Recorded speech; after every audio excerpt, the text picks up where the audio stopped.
Hello everyone. आज हम discuss करेंगे सीपीसी के सेक्शन 11 को, जो कि हमारा रेस जुडिकाटा की बात करता है। बहुत ही इंपॉर्टेंट सेक्शन है ये। सीपीसी के अंदर बहुत ही डिटेल में हमें समझना चाहिए इसको, जो कि मैं आज आपको ब्रीफ में समझाऊंगा। बहुत ध्यान से समझिएगा। पहले हम बात करेंगे कि जो हमारा रेस जुडिकाटा वर्ड है, ये सीपीसी में रिकॉग्नाइज ही नहीं था, लेकिन ये हिंदू लॉ और मुस्लिम लॉ में रिकॉग्नाइज था। यहाँ तक कि ये अपना रोमन लॉ में भी ये रिकॉग्नाइज था, जो कि रोमन लॉ में इसको बोलते थे एक्सेप्टियो रेस जुडिकाटा। रोमन लॉ में इसको एक्सेप्टो रेस जुडिकाटा के नाम से जाना जाता था। और जो हिंदू लॉ था उसके अंदर हमें न्याया इन बृहस्पति स्मृति में इसको जाना जाता था, न्याय के नाम से। तो वहाँ से हमारा ये वर्ड रेस जुडिकाटा निकल कर आता है। तो इसके बाद हम बात करते हैं कि जो रेस जुडिकाटा है हमारा, ये 3 मैगजिम्स पे डिपेंडेंट है, जो कि 3 मैगजिम्स हमारे लैटिन 3 मैगजिम्स हैं। वो मैं आपको बताऊंगा, जो कि हमारे डॉक्ट्राइन्स हैं जिस पे ये डिपेंडेंट है। जो सबसे पहली आती है हमारी नीमो डेट लिस वैक्सासी प्रो एडम कॉस। नीमो डेट लिस वैक्सासी प्रो एडम कॉस ये हमें बताती है no person should be vex twice for the same cause of action. और उसके बाद हमारी सेकंड मैगजिम आती है इंट्रस्ट रिपब्लिक यूटिसिट फिनिस लिटियम, जो कि हमें बताती है it is in the interest of the state that there must be end of the litigation. कि जो लिटिगेशन है वो स्टेट के भी प्रेफर में होना चाहिए, क्योंकि स्टेट जो है वही तो केस डिसाइड करती है। फिर स्टेट अगर बार बार उसी को डिसाइड करती रहेगी, स्टेट का भी तो टाइम वेस्ट है, स्टेट का पैसा वेस्ट है। तो ये होती है हमारी सेकंड मैगजीम। और हमारी थर्ड मैगजीम हमें बताती है res judicata pro veritate accipitur. ये हमें बताते हैं description of the court should be adjudicated as true. कि जो हमारा प्रीवियसली डिसाइडेड सूट का जो डिसीजन होगा जो कोर्ट का, तो वो ट्रू होगा, उसको हमें मानना पड़ेगा। तो ये थी हमारी 3 मैगजीम्स जिसके ऊपर हमारा रेस जुडिकाटा डिपेंड होता है। तो अब हम समझेंगे कि रेस जुडिकाटा का मतलब क्या है, बेसिक मीनिंग क्या है रेस जुडिकाटा का। रेस जुडिकाटा का वर्ड का जो बेसिक मीनिंग है, उसका मतलब ये है कि जो सूट ऑलरेडी डिसाइडेड है वो दोबारा से डिसाइड ना हो। अगर वो दोबारा से सूट अगर कोर्ट में जाता है तो उसके ऊपर रेस जुडिकाटा अप्लाई होगा, जो कि हमारा सेक्शन 11 क्लियर करता है। तो इसका मतलब सीधा सा यही हुआ कि जो सूट ऑलरेडी डिसाइडेड है वो दोबारा से कोर्ट में ना जाए। अगर दोबारा से कोर्ट में वो जाता है सेम सब्जेक्ट मैटर के ऊपर, सेम पार्टीज हैं या पार्टी से रिलेटेड उसकी और कोई पार्टी थी जिसके थ्रू उन्होंने सूट डाला था, डायरेक्टली और इनडायरेक्टली, तो उसके ऊपर रेस जुडिकाटा अप्लाई होगा। अब हम बेरेट की लैंग्वेज को रीड करते हैं एक बार, जो कि हमें बताती है no court shall try any suit or issue in which the matter directly and substantially in issue has been directly and substantially in issue in a former suit been between the parties under whom they or any of them claim litigating under the same title in a court competent to try such subsequent suit or the suit in which such issue has been subsequently raised and has been heard and finally decided by such court। तो इसका मतलब कि court में अगर पहले से डाला हुआ है डायरेक्टली और सब्सटेंशियली, और किसी पार्टी ने डाला है डायरेक्टली और सब्सटेंशियली, पार्टी का मतलब कि अगर मेरा सूट है मैं उसको डायरेक्टली डाल देता हूँ, लेकिन सब्सटेंशियली का मतलब कि अगर मैं ना जाके मैं अपने किसी लीगल रिप्रेजेंटेटिव को भेज देता हूँ या अपने किसी एजेंट को भेज देता हूँ अपने बिहाफ पे, तो वहाँ भी उसके ऊपर रेस जुडिकाटा लगेगा। फिर उसके बाद अगर मैं कोई और सूट डालना चाहूँ अपने नाम से तो मैं उसको डाल नहीं सकता, सेम पार्टीज के बीच में, सेम सब्जेक्ट मैटर के बीच में, बेशक वो डायरेक्टली हो या सब्सटेंशियली हो। तो ये हमारा सेक्शन 11 का डेफिनेशन हमारी बेसिक बात कर। उसके बाद आता है हमारा सीपीसी के सेक्शन 11 के कुछ एक्सप्लेनेशंस, जो कि हमें और भी फर्दर क्लियर कर देती हैं कि रेस जुडिकाटा कैसे लगेगा। एक्सप्लेनेशन को डिस्कस करने से पहले मैं बता दूं, रेस जुडिकाटा वहीं लगेगा जहां पर वो केस पहले से डिसाइडेड हो। पेंडिंग केसेस पे कभी भी रेस जुडिकाटा नहीं लगता, उसके लिए हमेशा रेस सब जुडाइस लगता है, जो कि सेक्शन 10 में हम पहले डिस्कस कर चुके हैं। अब हम बात करेंगे कि अपनी एक्सप्लेनेशन की, फर्स्ट एक्सप्लेनेशन की।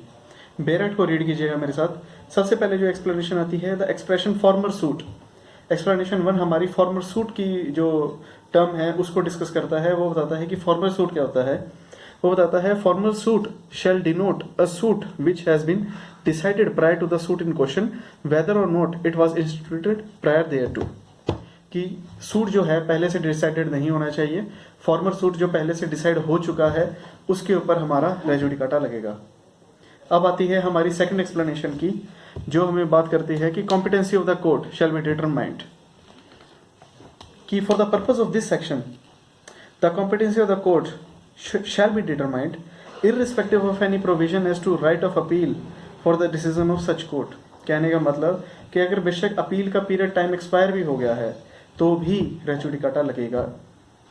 तो ये थी हमारी सेकंड एक्सप्लेनेशन। और थर्ड एक्सप्लेनेशन जो कि हमारी बात करती है meaning of the matter in issue, तो ये हमें डिस्कस करता है थर्ड एक्सप्लेनेशन कि जो मैटर इन इशू है वो पहले से डिसाइडेड होना चाहिए, वो सेम ही होना चाहिए अगर बाद में भी आपका कोई सूट जाता है तो।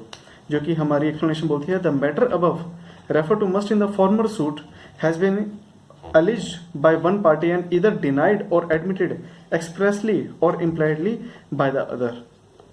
तो ये थी हमारी थर्ड एक्सप्लेनेशन। जो हमारी एक्सप्लेनेशन 4 है वो हमें बताती है कंस्ट्रक्टिव रेस जुडिकाटा की।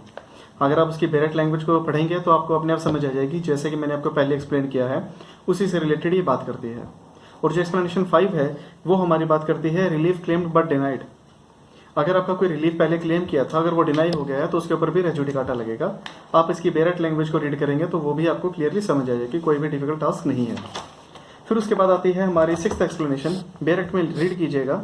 ये बोलता है where persons litigating bona fide in respect of a public right or of a private right claimed in common for themselves and others, all person interested in such right shall for the purpose of this section be deemed to claim under the person so litigating। तो इसका basic सा मतलब ये आ गया the parties to the suit or the parties under whom they claim must be the same in both the suits। तो जो parties हैं वो भी सेम होनी चाहिए डायरेक्टली और सब्सटेंशियली, जो कि मैंने आपको बेसिक डेफिनेशन में भी क्लियर किया था। तो हमारी बेसिकली एक बात को समझा जाए तो सारी की सारी जो एक्सप्लेनेशंस हैं वो एक एक पॉइंट को डिस्कस करती हैं कि सारी जो आपका रेस जुडिकाटा अप्लाई होगा, जिस फॉर्म में अप्लाई होगा, तो उसके लिए ग्राउंड्स क्या क्या हैं बेसिकली, तो वो हमारे डिस्कस होते हैं। और 7th ग्राउंड जो हमारा आता है वो हमारा बात करता है कि जो the provision of this section shall apply to a proceeding for the execution of a decree and reference in this section to any suit issue or former suit shall be construed as reference respectively to a proceeding for the execution of the decree, question arising in such proceeding and a formal proceeding for the execution of that decree। ये basically execution proceeding की बात करता है कि अगर execution proceeding में भी कोई केस है तो भी वहाँ पर रेस जुडिकाटा नहीं लगेगा, वहाँ पे भी वो डिनाइड है। एक्सप्लेनेशन 8 है वो भी हमें इसी बात के लिए डिस्कस करती है कि जो कोर्ट है वो कॉम्पिटेंट जुरिस्डिक्शन की होनी चाहिए, कि अगर जो कोर्ट है जो डिसाइड कर रही है अगर उसके कॉम्पिटेंट जुरिस्डिक्शन है तो उसके ऊपर रेस जुडिकाटा लग जाएगा अगर बाद में भी उस डिसीजन के ऊपर आप जाते हो। तो अगर हम इसकी 2-3 पॉइंट के एक्सेप्शन को देखें तो वो हमें डिस्कस करती है कि इसके एक्सेप्शंस क्या हैं।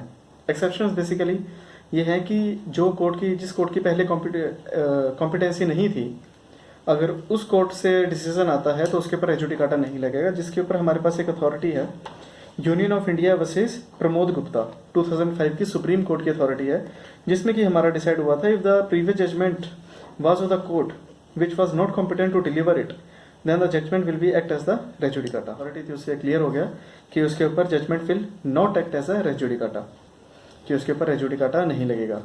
और उसके बाद आता है कि अगर हमारा कोई जो मैटर था प्रीवियस अगर वो प्रॉपरली हर्ड नहीं हुआ प्रॉपर रेलिवेंट ग्राउंड पे तो क्या उसके ऊपर रेस जुडिकाटा लगेगा? उसके ऊपर भी नहीं लगेगा। जिसके ऊपर हमारे पास अथॉरिटी है state of UP versus Jagdish Sharan Agrawal, state of UP versus Jagdish Sharan Agrawal, जिसके लिए हमारे पास ये बोलता है कि non prosecution of the case non heard की कि when a suit is dismissed for a non prosecution the decision is not as a merit, the decision is not on the merit, hence it will not act as a रेस जुडिकाटा, तो उसके ऊपर भी हमारा race judicata नहीं लगेगा। तो फिर उसके बाद आता है कि क्या रिट पिटिशंस पर रेस जुडिकाटा लगेगा? जी हाँ, रिट्स पे भी रेस जुडिकाटा लगेगा कि अगर आपने कोई रिट डाली है हाई कोर्ट, मान लीजिए फॉर एग्जांपल एक आपने हाई कोर्ट रिट डाल दी और वहाँ से वो रिट डिसमिस हो गई, आपका रिट जो थी वो रेलिवेंट नहीं थी, तो उसी को प्रॉपरली कोर्ट ने सुना, हाई कोर्ट ने, और उसको डिसमिस कर दिया, तो आप उसके ऊपर आर्टिकल 32 के अंदर सुप्रीम कोर्ट में जाकर रिट नहीं डाल सकते क्योंकि उसके ऊपर भी रेस जुडिकाटा लगेगा। रिट के ऊपर हमारे पास एक अथॉरिटी आती है जो कि है अमलगामेटेड कोलफील्ड वर्सेस जनपद सभा, अमलगामेटेड कोलफील्ड कोलफील्ड वर्सेस जनपद सभा 1964 सुप्रीम कोर्ट की, जो कि हमें क्लियर करती है कि अगर कोई भी मैटर प्रीवियसली डिसाइडेड है, वो जो रिट है वो ऑलरेडी डिसाइड हो चुकी है या रिजेक्ट हो चुकी है, accepted, rejected and dismissed on the merit, so we can not move to the Supreme Court under article 32। But उसके बाद हमारा एक और पॉइंट आता है, सपोज कीजिएगा कि जो पिटिशन है वो रिजेक्ट हो गई है इन लेमनी की वजह से। इन लेमनी का मतलब without giving any reasonable grounds, तो फिर उसके ऊपर रेस जुडिकाटा नहीं लगेगा, फिर वहाँ आप उसके ऊपर जा सकते हो, वहाँ आप सुप्रीम कोर्ट जा सकते हो, जिसके ऊपर हमारे पास एक अथॉरिटी एक और है, दरियाओं वर्सेस स्टेट ऑफ यूपी की। दरियाओं वर्सेस स्टेट ऑफ यूपी में हमारा क्लियर किया गया था कि अगर कोई इन लेमनी की वजह से विदाउट गिविंग रीजनेबल ग्राउंड अगर आप सुप्रीम कोर्ट, हाई कोर्ट आपकी अगर रिट पिटिशन रिजेक्ट कर देती है तो आप उसके ऊपर सुप्रीम कोर्ट जा सकते हो।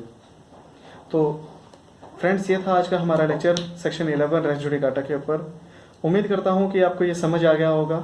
समझ आ गया है तो एक लाइक ज़रूर कीजिएगा और चैनल को सब्सक्राइब ज़रूर कीजिएगा। Thank you so much.